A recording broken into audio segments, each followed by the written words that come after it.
책의 갈피를 잡습니다. 책의 갈피.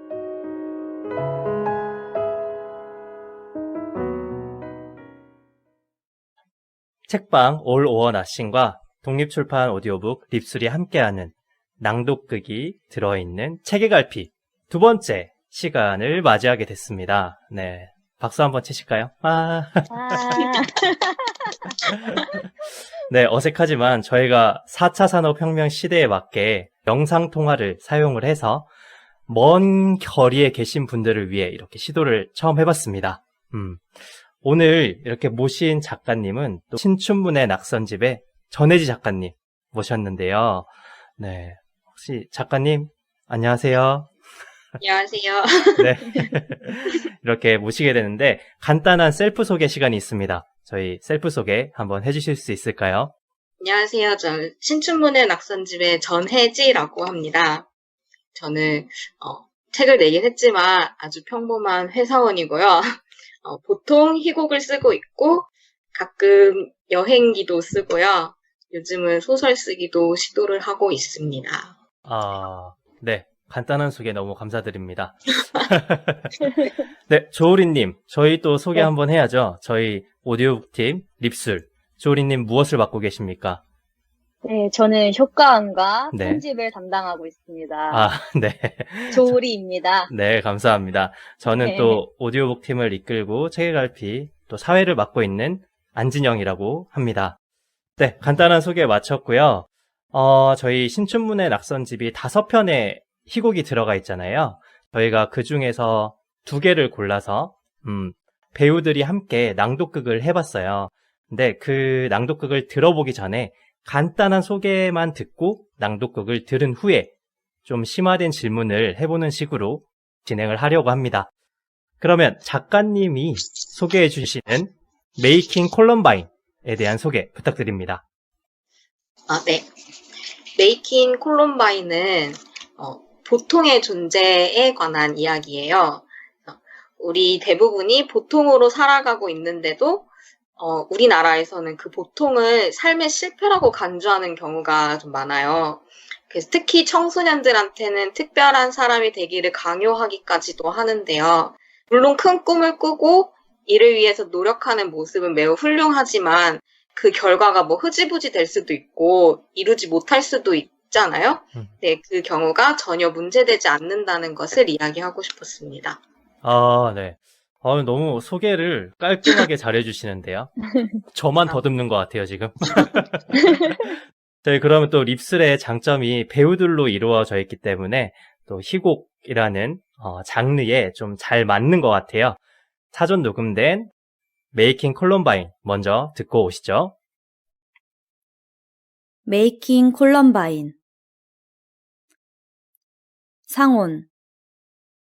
음악이 흐르면 막이 오른다. 숨어 있는 날 봐도 쳐다보지 마. 사람들의 시선을 즐기지 않아. 혼자 뒤로 처져도 신경 쓰지 마. 나는 조용히 생각을 할 뿐이야. 언젠가 사랑이 찾아온데도 난 아마 알아채지도 못할 거야. 이 방에서 내가 사라진데도 그 아무도 없어진지 모를 거야. 혁오, 판다베어 중. 무대에는 2 공간이 펼쳐진다. 하나는 평범한 가정의 평일 아침 모습으로 엄마가 분주하게 남편의 출근과 아이의 등교를 준비시키며 본인도 나갈 준비를 하고 있다. 다른 하나는 평범한 한 중학교 교실의 아침 모습이다. 아이들이 하나 둘씩 등교하며 3355 모여 떠들고 있다. 계속 음악은 흐르고 이 음악은 가정집에서 라디오 소리가 되고 교실에선 아침 방송 소리가 된다. 2 공간이 분리될 필요는 없으며 말소리는 또렷하지 않게 들린다. 단지 평범한 일상이 느껴지는 장면이 보이면 된다. 갑자기 트렌치 코트를 입고 선글라스를 끼고 총을 든 청소년 넷이 등장해 무대 위 사람들을 겨누며 회방을 놓는다. 암전. 끊는 점. 남고생의 비명소리와 함께 음악이 꺼지고 조명이 들어온다. 남고생은 팬티바람에 헝클어진 머리를 하고 무대 한쪽에 씩씩거리며 서 있다. 다른 한쪽엔 중학생이 책상에 앉아 있다. 그날 늦잠을 잤습니다. 초등생이 등장하여 동생이 된다. 동생은 양치를 하며 형에게 다가간다. 형 학교 안 가? 아이씨. 그러니까 이 초딩이 학교 갈 준비를 할 때까지도 잠을 잤다는 겁니다. 남고생이 동생에게 화풀이하면 동생은 형을 더 놀리고 도망 나간다. 여자 어른이 등장하여 남고생과 중학생 사이에 선다. 여자 어른은 중학생에겐 선생님이, 남고생에겐 엄마가 된다. 엄마란 사람은 일어날 시간이 지나도록 자고 있는 아들을 깨우지도 않았고요. 여러분은 이제 중학생이에요. 그렇다는 건 스스로 해야 할 일이 늘었고 그에 대한 책임도 늘었다는 거죠. 스스로? 더 이상 애가 아니죠. 왜 안 깨웠어? 네가 애니? 그리고 나도 출근해. 바빠. 지각이잖아. 깨워줬어야지. 이젠 엄마도 선생님도 더 이상 일러주지 않아요. 어떡해, 엄마. 그럴 시간에 벌써 다 씻었겠다. 짜증나. 남고생은 허둥지둥 퇴장한다. 이제 여러분이 할 일은 이번 학기에 무슨 수업을 들을지 시간표를 스스로 짜는 것입니다. 선생님은 앞으로 나와 중학생에게 종이를 건네준다. 중학생은 어리둥절해하며 종이와 선생님을 번갈아 본다. 자유학기제라는 거예요. 자유학기제란 박근혜 정부의 핵심 교육 공약으로 학생들이 중학교 한 학기 동안만이라도 시험 부담 없이 자신의 꿈과 학기를 찾는 진로 탐색 기회를 가져야 한다는 취지에서 마련된 정책입니다. 나눠준 종이에 수업 목록을 꼼꼼히 읽어보고 무슨 수업을 들을지 스스로 결정하고 시간표를 짜서 내일까지 제출하세요. 선생님 퇴장한다. 중학생은 종이를 들고 책상에서 일어난다. 웃긴 게 말이죠. 불과 2-3달 전까지만 해도 너흰 초딩이잖아. 아직 애라서 어른들 말을 들어야 한단다. 라고 한다는 거죠. 그런데 이제 와서 중학생이니까 스스로 하라고요? 초딩 때 밥 먹고 똥 싸고 시간까지 정해줬으면서 이제 와서 스스로? 종치기 전에 매점이나 다녀야겠어요. 스스로. 중학생 퇴장한다. 거의 동시에 초등생이 책가방을 메고 등장한다. 남고생도 그 뒤를 서둘러 쫓아 나온다. 반대편에서 선생님이 등장한다. 초등생. 몇 걸음 가 선생님을 만난다. 남고생은 초등생을 지나쳐 여전히 씩씩거리며 등굣길을 간다. 어른을 만나면 인사를 합니다. 안녕하세요.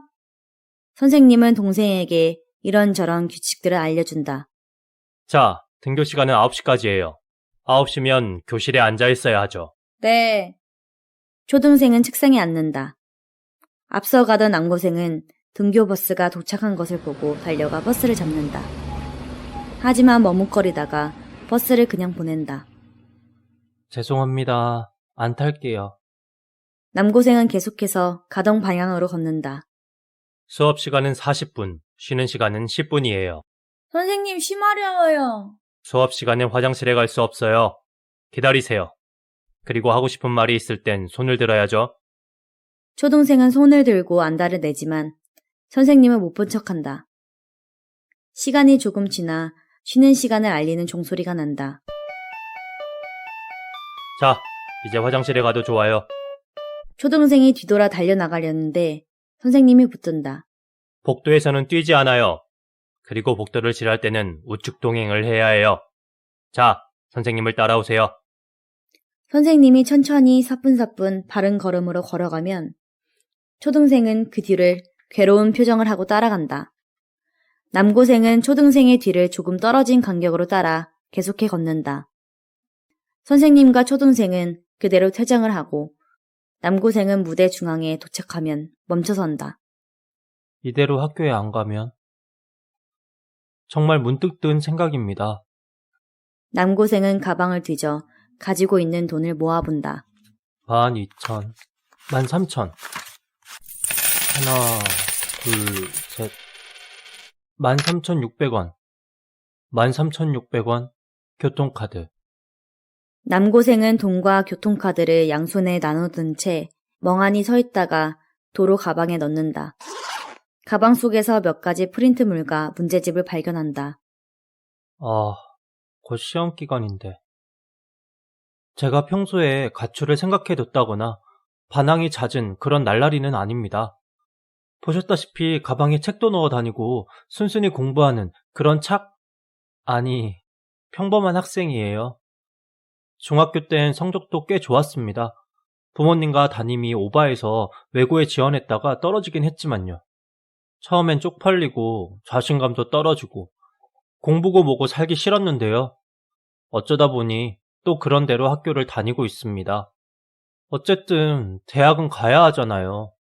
요즘 대한민국에서 대학 안 가는 사람이 어디 있어요.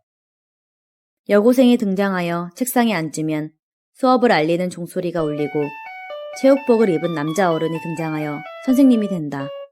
자습해라, 자습. 여고생은 개의치 않고 영어책을 꺼내 공부를 시작한다. 다행히 오늘 수업을 빼먹어도 나쁘지 않아요. 체육이랑 미술이 된 날이거든요. 예체능이야 뭐. 시험이 얼마 안 남았는데요. 아직 범위까지 진도를 안 나간 과목도 있고. 출석 점수도 대입에 크게 영향을 미칠까요? 며칠 정도 빠져야 지장이 없는 거지. 공부를 하긴 해야 하는데. 남고생은 시험에 대한 걱정을 중얼거리며 퇴장한다. 선생님은 여고생의 뒤편에서 꾸벅꾸벅 졸고 있다. 여고생은 선생님 눈을 피해 몰래 교실을 나가려고 시도한다. 살금살금 움직이던 여고생이 실수로 책상 위에 놓여있던 책을 건드려 떨어뜨린다. 그 소리에 선생님은 여고생을 발견하고 여고생은 도망 나간다. 그때 중학생이 등장하여 여고생을 쫓으려는 선생님을 부른다. 선생님! 선생님이 돌아보면 중학생은 종이를 내민다. 시간표 다 짰어요. 반장한테 내라 임마. 그리고 여기 부모님 사인 받아와야 해. 선생님은 심드렁한 표정으로 하품을 하며 퇴장한다. 스스로 책임질할 땐 언제고 부모님 사인? 이게 그날 모든 일의 시작이에요. 보이세요? 3D 프린터. 자유학기제 수업 중에 3D 프린터를 배우는 게 있어요. 그냥 들어도 빡 흥미로운데 여기 창의, 수학, 창의, 과학 이런 애들이 있으니까 더 재밌어 보이잖아요. 아니 이름만 창의지 이전과 전혀 다를 바 없는 국영수 위주의 수업들 뿐인 거죠. 조삼모사? 그런 격인 거죠. 역시 헬조사 하는 짓은 이 정도구나 라고 생각만 하고 수강 신청을 체크했어요. 중학생 본인도 민망하다는 듯이 키득거리며 웃는다. 그 와중에 얘를 발견한 거예요. 3D 프린터. 뭔진 모르겠지만 한번 들어보자 하고 신청했어요. 여고생과 남자 어른이 등장한다. 중학생과 여고생은 책상에 앉고 남자 어른은 둘 사이에서 선생님이 되어 수업을 한다. 중학생은 선생님 말을 경청하고 여고생은 책상에 앉아 무언가를 만들기 시작한다. 메이커, 만드는 사람이죠.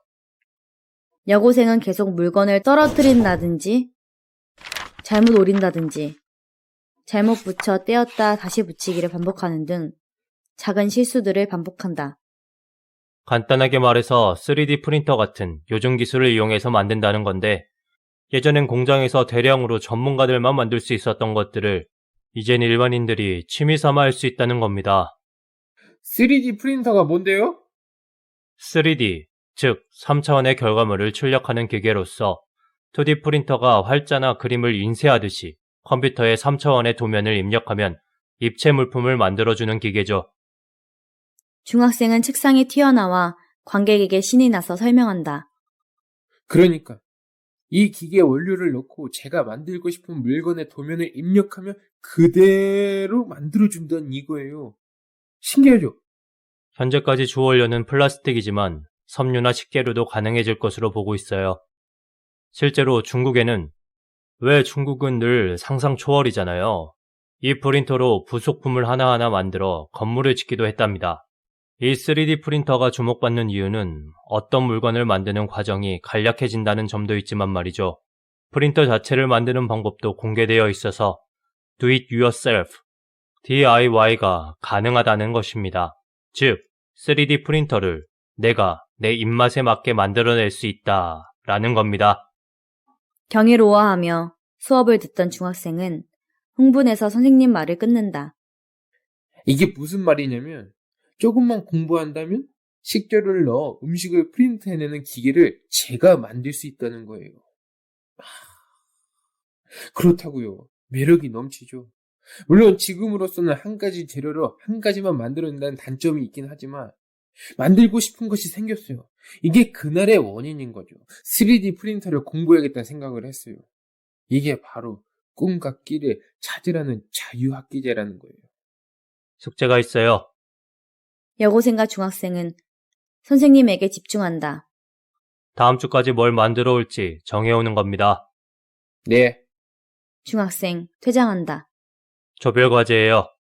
역할 분담 잘해서 농땡이 피우는 사람 없도록 보면 다 알아. 선생님 퇴장한다. 늘 이래요. 고작 풀칠이지만 다른 애들은 다 깔끔하게 잘하는 것 같은데 제가 하면 이렇게 더러운 게 묻어요. 게다가 똑바로 붙이지도 못하고. 아까 보셨죠? 자습 시간에. 애들은 다 잘 빠져나갔거든요. 근데 왜 저만 그럴까요? 왜 저는 그 가만히 있던 책을 건드렸을까요? 그래서 그런지 요즘 애들이 저만 보면 피식거리고 웃어요. 왜 웃냐고 물으면 아무것도 아니래요. 그래도 매일 매점도 같이 가고 점심도 같이 먹고 집에 갈 때도 같이 가요. 그런 거 있잖아요. 굳이 약속하지 않아도 쉬는 시간에 자연스럽게 팔짱 끼고 가는 거요. 이번 숙제도 그래요. 굳이 말하진 않았지만 우린 한조가 됐거든요. 조금 기분이 이상한 건 그러니까 제 역할이요. 없는 건 아닌데 재료 사오기, 완성본 사진 찍기예요. 그래도 우리 집에 모여서 같이 만들기로 했어요. 핸드폰 진동 소리가 울린다. 여고생은 핸드폰을 꺼내 수신자를 확인한다. 그때 수업 종소리와 함께 여자 어른이 등장하여 선생님이 된다. 여고생은 급하게 수신을 거절하고 핸드폰을 주머니에 집어넣는다. 책 펴라. 그날 일을 설명하려면요. 다시 핸드폰 진동 소리가 울린다. 여고생은 눈치를 보며 몰래 핸드폰을 꺼내 보인다. 이 전화를 받았던 일부터 말씀드려야 할 것 같아요. 아빠 전화인데요. 수업이 시작되자마자 아빠가 계속 전화를 해대는 거예요. 5분만 일찍 하지. 엄청 난감했다니까요. 순수한 물은 100도씨에 끓지. 100도까지는 그래프가 막 상승해. 핸드폰 진동 소리가 다시 울려 선생님의 말이 끊긴다. 선생님은 눈짓으로 주의를 주고 말을 이어나간다. 여고생은 핸드폰을 슬며시 꺼내 진동 소리를 끈다. 하지만 100도가 되는 순간 평평한 직선이 되지. 이때 온도 변화는 없지만 이 물 내부에서는 분자들이 난리가 나. 분자들이 이리 뛰고 저리 뛰고 이때 상태가 변하는 거지. 액체인 물에서 기체인 수증기가 된다 이거야. 또다시 진동 소리가 울리지만 선생님은 무시하고 말을 이어나간다. 여고생은 몰래 핸드폰을 꺼내 진동을 끈다. 선생님의 설명이 이어지는 동안 진동이 울리고 핸드폰을 종료하는 행동이 몇 번 더 반복된다. 수증기가 되는 순간 온도는 다시 올라가고 그래프도 상승을 한다. 알았지? 이때 더 빨리 상태를 변화시키고 싶을 때 넣는 게 뭐다? 촉매 이것들아, 촉매. 끓어 넘칠 때 잠잠하게 만드는 건 끓임 쪽. 공부 좀 해라 지지배들아. 자, 다음 페이지 보면 조금 더 어려운 얘기예요. 뭐냐? 이 물에게 어떠한 압력을 주느냐에 따라 이 끓는 점이 달라진다는 건데 진동 소리가 울린다. 누구니 도대체? 수업 시간에 핸드폰 끄라고 했어? 안 했어? 여고생은 쭈뼛쭈뼛 핸드폰을 들어 보인다. 선생님, 죄송한데 아빠한테 계속 전화가 오는데요. 받고 와도 될까요? 가지가지들 해요. 공부도 안 하는 것들이. 얼른 다녀와. 여고생은 조심스레 교실을 나와 전화를 받는다. 아빠, 나 수업 시간인데.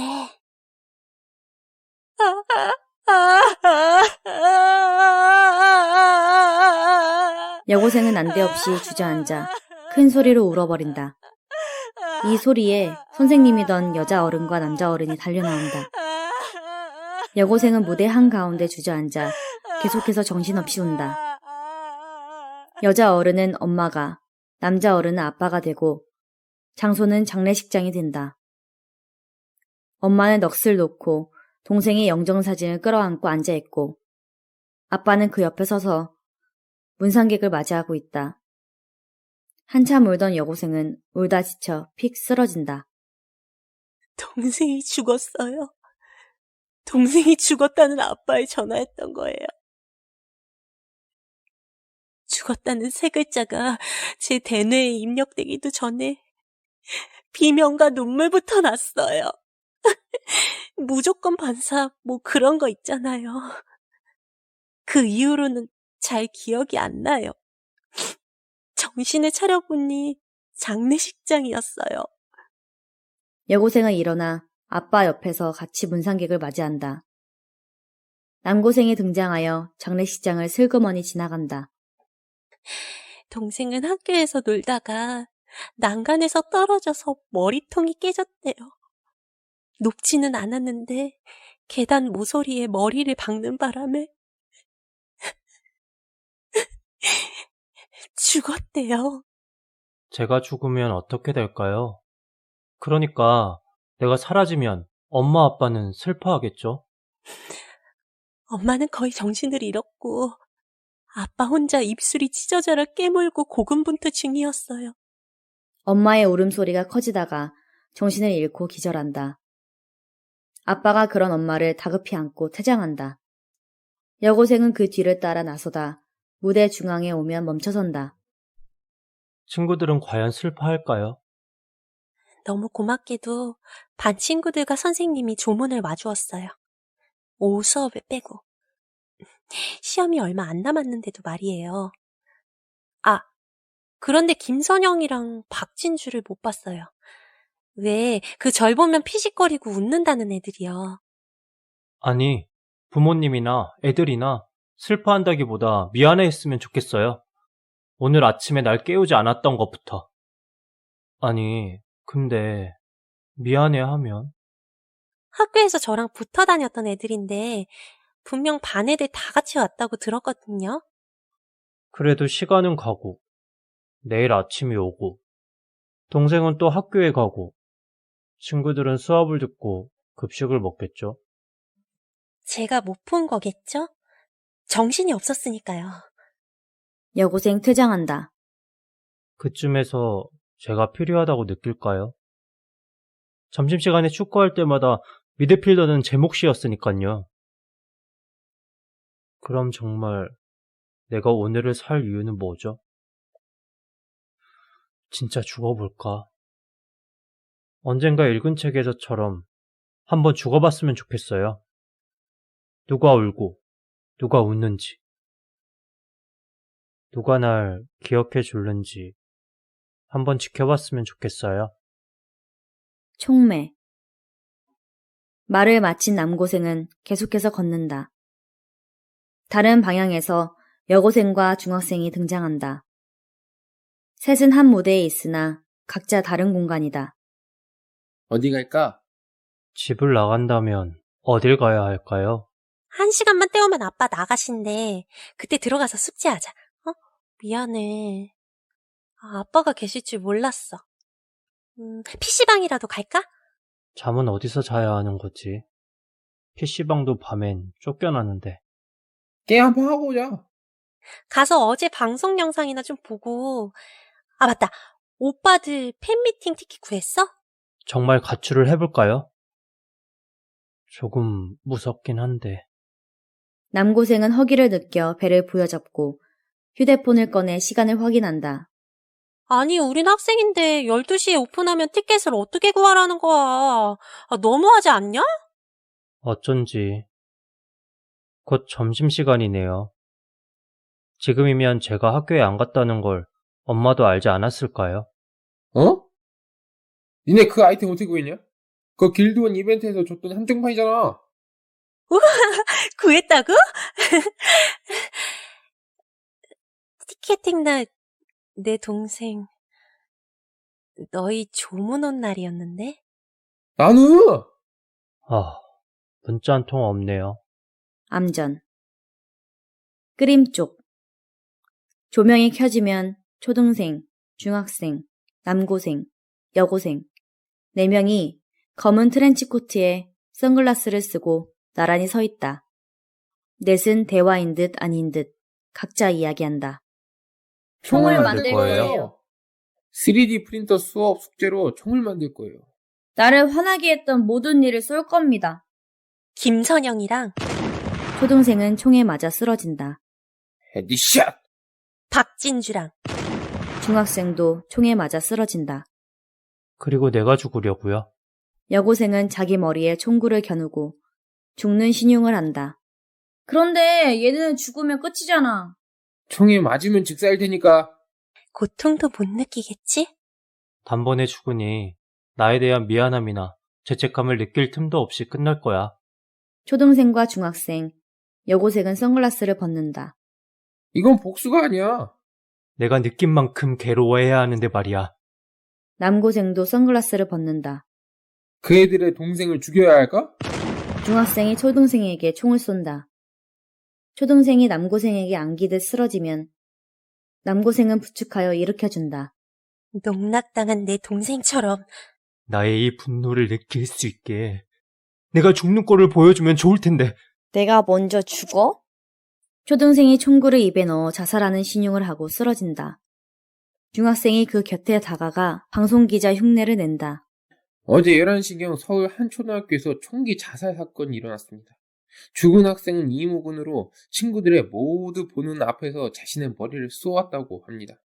평소 아무런 문제도 일으키지 않고 무난한 학교 생활을 하던 이모군이 최근 친구들에게 괴롭힘을 당한 것을 알려졌습니다. 내 학생들은 다 같이 웃는다.